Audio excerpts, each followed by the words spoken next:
Hey guys, hope you're doing good. Let's start my fifth video, and in this video we are going to talk about the essential drugs that has been included in the national list of essential medicines in India.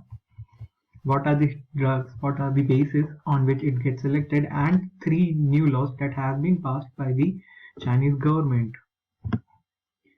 So let's start with National List of Essential Medicines. Union government has added 106 new drugs related to HIV/AIDS, cancer, hepatitis C to the national list of essential medicines, and it has been approved by the core committee of Union Ministry of Health and Family Welfare, which has been headed by V.M. Katori, who is the former Secretary of Department of Health Research.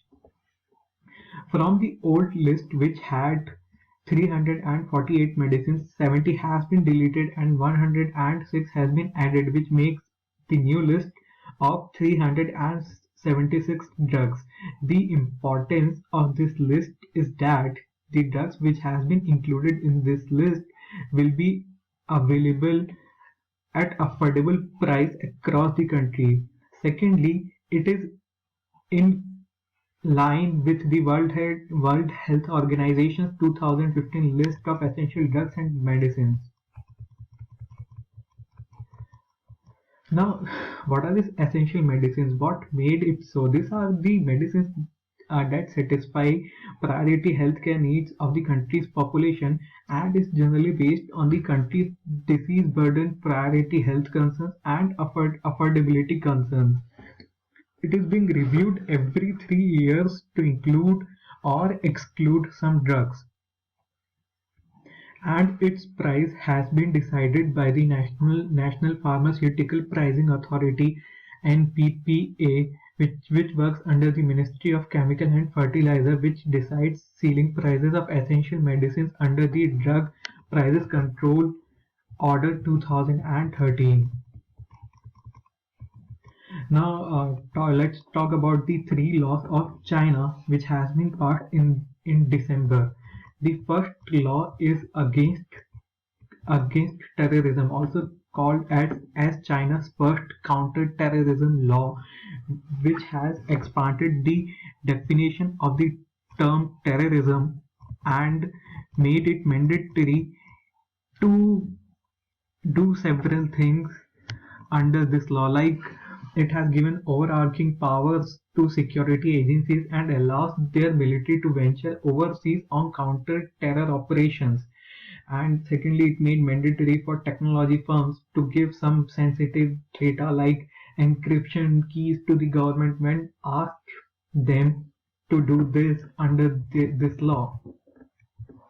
Second law is against domestic violence, under which China's parliament has included this law against psychological abuses, like it aims at bringing traditionally silent abuse victims like those who are living in relationships under legal protection. And now it prohibits any form of domestic violence, under which the decision will be taken by court within 72 hours, and in case of urgency within 24 hours, and in case of violation, the abuser will be fined up to 1000 yuan and can be detained up to 15 days, or he can even face criminal charges in case of serious offenses. Third, and the most important one, is that China has abandoned its one-child policy after almost 3 decades. The reason for abandoning its 3-decade-old policy is their shrinking workforce and aging population, which is increasing their dependency ratio. Now, this new law, according to this new law, their couples can have 2 children from January 1, 2016 onwards. The one-child policy was introduced in China in 1978 and was implemented since 1980 to curb the population and limit demands for water and other resources. That is basically maintaining their resources, and secondly to alleviate social, economic and environmental problems in China. Because of this law, over 400 million births has been avoided or prevented in over 3 decade span. Initially, it was criticized, saying that it is leading to human rights violations, including forced abortions, but still they followed it. Secondly, the decision will help China to improve its gender imbalance, which has been deteriorated due to one-child policy, due to forced sterilizations, infanticide, and selective abortions. So that will be all for this video. Thank you.